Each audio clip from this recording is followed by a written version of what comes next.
Carlos Nelson with Cascade Media, and today we have our third district councilwoman on, and she's going to be giving you an overview of what took place on Thursday's city council meeting. Without further ado, welcome to the show, Councilwoman Robinson.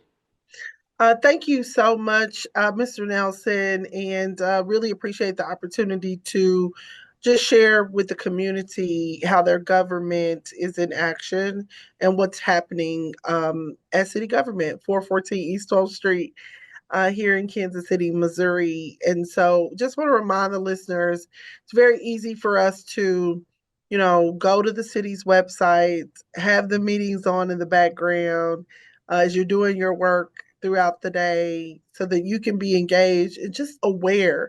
I know oftentimes when we think about city government, we think about things that are, boring, mundane, not interesting. It's not a real that's associated oftentimes with what's happening with your local government. But there are some very important actions that are being taken. Sometimes you might see it as being on your behalf or not on your behalf. And so I just appreciate the space to just kind of give a very quick overview of some of the things that are happening. And so yesterday, we are continuing to work on funding our Kansas City Area Transportation Authority. I'm extremely concerned. I continue to be concerned about what we call headways. And that what that is how long do you have to wait when you're on the bus, when you're on the bus stop? And so because the transportation costs have increased, in order for the bus system to run, we've implemented zero fare, which we're trying to reestablish a $2 fare. So there was another piece of legislation that was introduced to help to support the bus system for another 6 months, and also to be able to provide a transition for the IRIS program. A lot of people ride IRIS. This week on Tuesday, we voted not to continue IRIS. I voted to continue IRIS, but was outvoted there. But my Excuse me challenge, for stepping in. yeah, no. Again, remind our community what Iris is and what it does. So Iris is a microtransit system, and it essentially you can get on an Iris. It'll take you to a bus location for free, or there's a very reduced fare charge, $4, $8, depending on where you're going. So it's a publicly subsidized, or the city is helping to pay a portion of your Uber or your Lyft. It's not Lyft, it's not Uber, but it is. It's a program called Iris, and that what it does is, Kansas City is 318 square miles. We don't have bus systems that go to all places, and so we wanted to provide something to help to fill the gaps. However, when our bus system is not fully funded, it's really hard to make the argument that we should be providing services for microtransit or to fill in the gaps when you don't have the foundational system. But my challenge is that we can't just snatch it away. We have to give people notice so that they can make the necessary adjustments to make sure that they can get to work. They can continue to take their kids to daycare. And if the city, we just implemented this program a couple years ago, shame on us for just, pulling the plug without any alternatives. Because when we implement new things, there has to be a level of sustainability. And it's not that, we're free from making mistakes or free from growing and learning and doing something different, but people should not have to feel, this extreme discomfort. You depend on Iris every day, and then you wake up one morning, it's no longer there. So the ordinance that was introduced yesterday, it allows us to continue to fund Iris, allows us to fully fund the bus system for 6 months. So it's not long term, it's not a year. so that when you're standing on the, waiting for the Indiana bus, you're waiting for the 39th Street bus, you're not having to wait an hour. And the other thing that the ordinance does is it requires the city to start looking at bringing the bus service in house. That's going to be a really hot topic in the future. The ordinance just collects data right now. Bring us all the data. Let us know how much it's going to cost. Can the city bring the buses in house? And what would it take? So I'm never opposed to information. I have my inclination that I would love for KCATA to continue to operate and for us not to bring it in house, but I'm not going to be opposed to getting data so that we can make an informed decision. Now more than ever, if you depend on mass transit, you depend on public transit, you need to be really dialed in. It's time for you to lock in and figure out what's happening with your government, because these are services that a lot of people depend on every day. And maybe you don't ride the bus, but you have someone in your family that rides the bus. They might be calling you for a ride if we don't get this right. So this impacts all of us. If people can't get to work, it does impact public safety.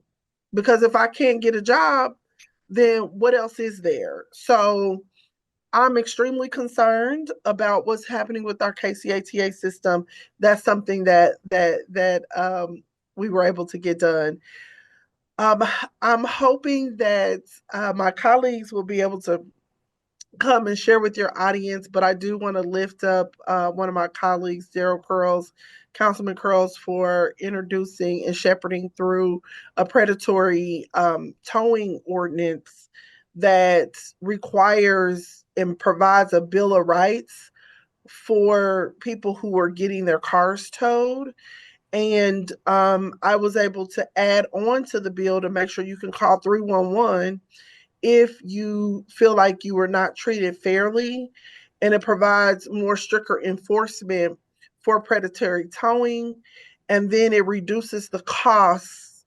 If you go to a city tow lot, it reduces some of those costs for you to be able to get your car out. So I won't go in detail because hopefully he'll the person who crafted the ordinance will be able to share with you all more about what that does. But I do want to let you know that we did pass that. It also Councilman interesting. Curls is coming on next week. Great, so he can talk about that ordinance and the details there. One of the things for me that this ordinance did, we were more prescriptive to the courts on the penalties and the violations. So we were able to be able to tell the courts, if you violate this one time, the second time, the third time, which that was very interesting to me, Mr. Nelson, because now I'm thinking, well, why don't we have the same thing for people whose grass is too high or they have chip paint and they go before the courts? Why don't we have a more prescriptive set of graduated penalty, instead of giving all of that discretion to the justice system? So this ordinance does open the door for that I'm interested in looking more into. We recognize Landon Robinson. I don't know if you know Landon Robinson is. He's 11-year-olds that participated in he was cast in the movie Unstoppable.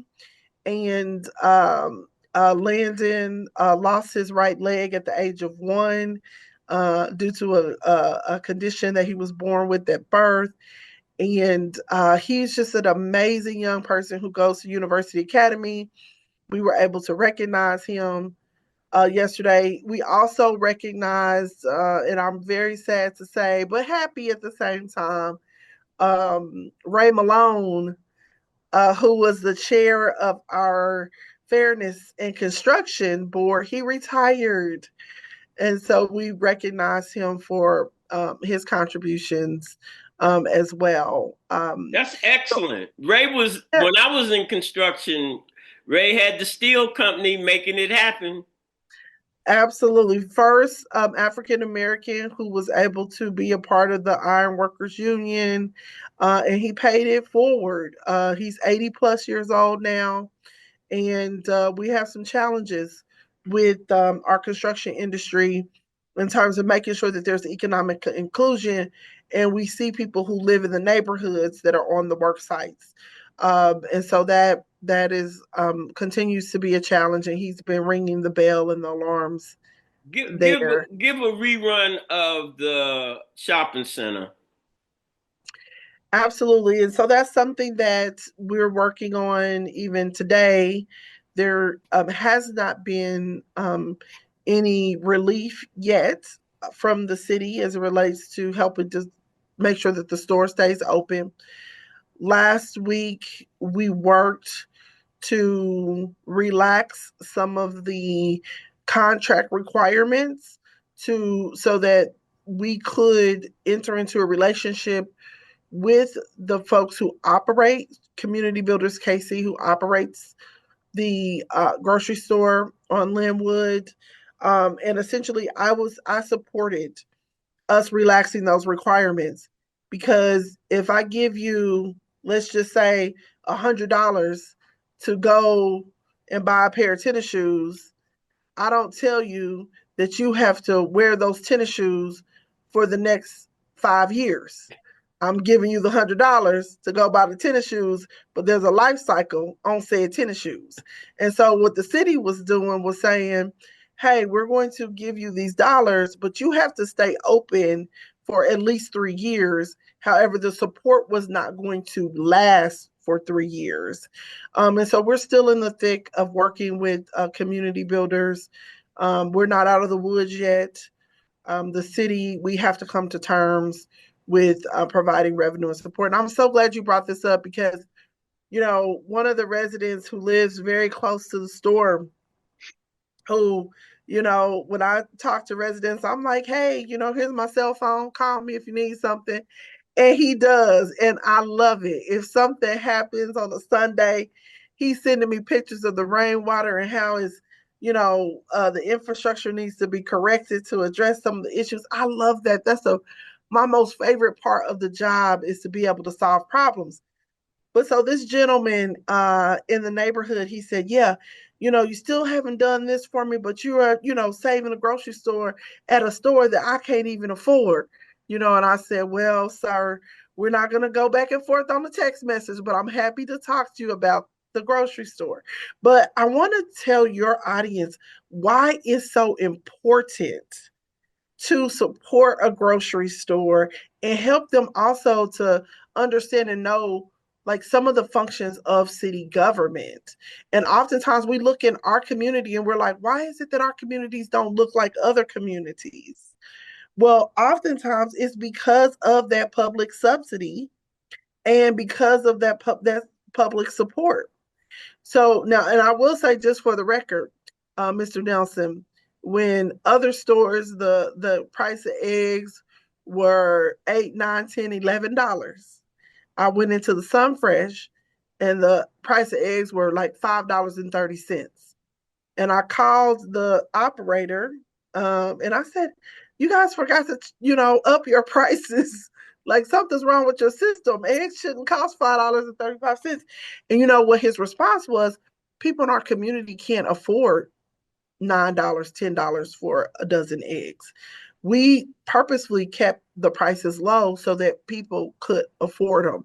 So I know for a fact that the grocery store operator is doing everything it can to make sure that we have access to choice. We have access to quality.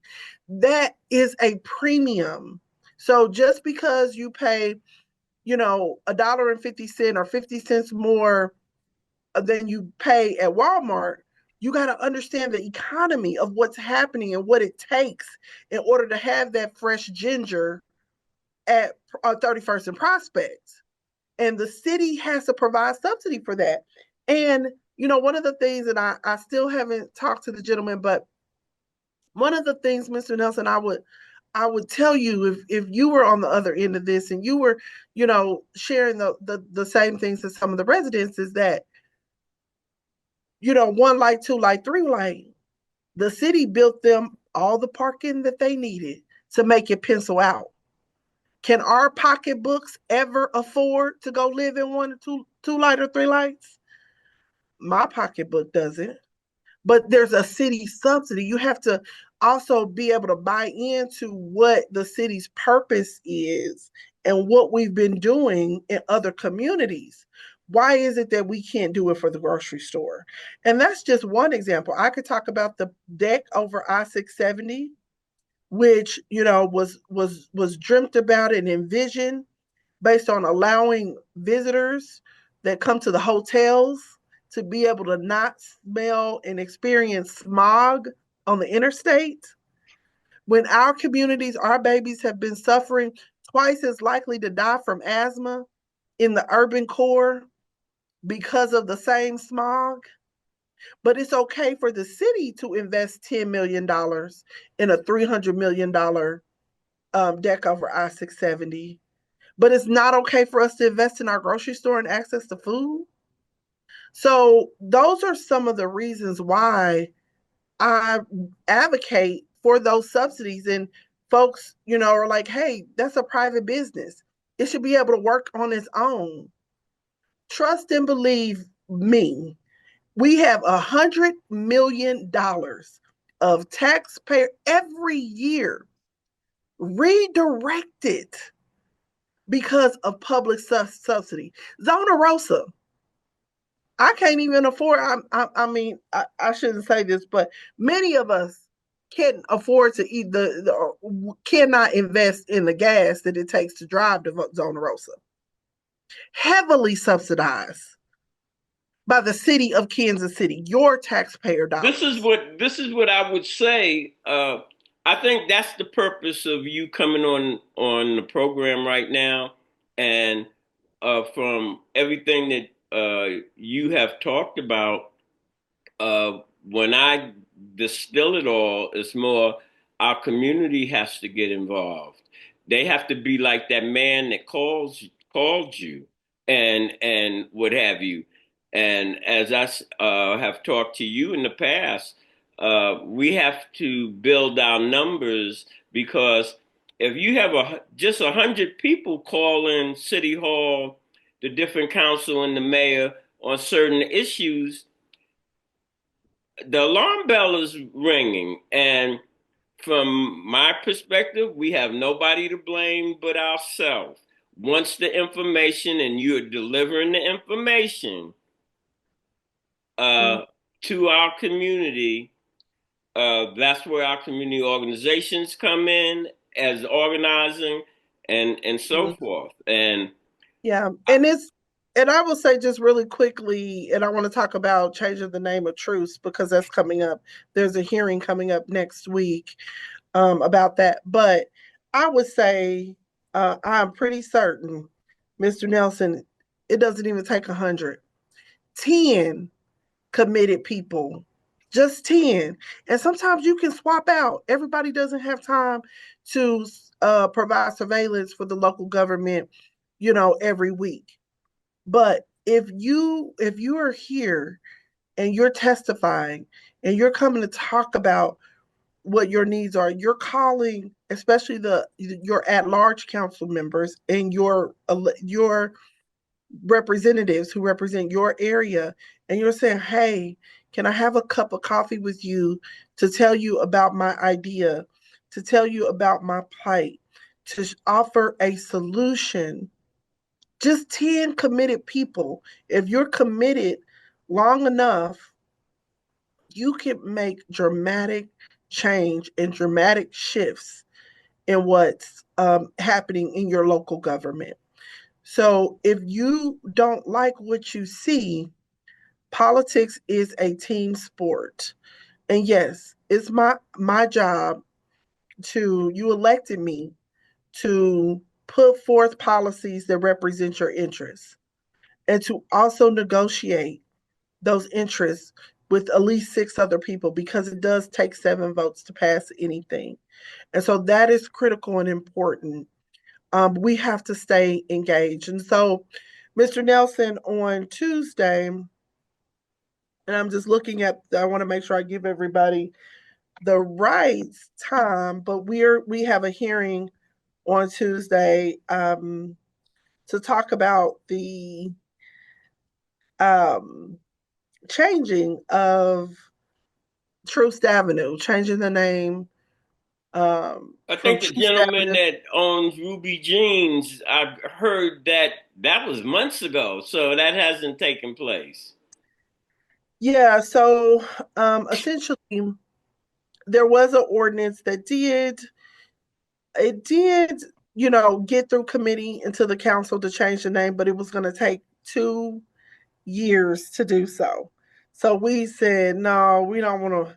That's we if we're going to change the name, we're going to work to change the name. And so what we did was we changed we made sure that there was a process that's in place to ensure that when you do change a name, I don't know if you remember when the Paseo was changed. Yes. That was a huge, issue and a challenge.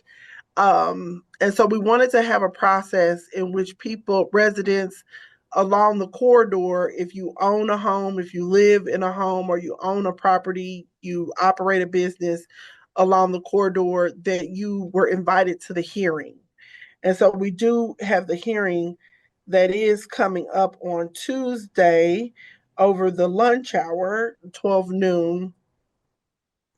And so we want to make sure, and I just want to make sure that I have the exact time for you, but I'll get it before we get off. I'll get off the call. But I would love for folks to reach out to send public testimony to clerk at kcmo.org. That's clerk CLERK at kcmo.org, and or email me at melissa.robinson at kcmo.org, melissa.robinson at kcmo.org. And we need to have that conversation about the name change, and to ensure that, you know, and from my view and my perspective, I think that this is important because we really, having a street sign where we know that they were a former slave owner provides a level of oppression. We're lifting up someone who has done harm to the community, and to individuals. And so when you have folks along the corridor that's asking the city, to change the name, it's something that we have to look serious at.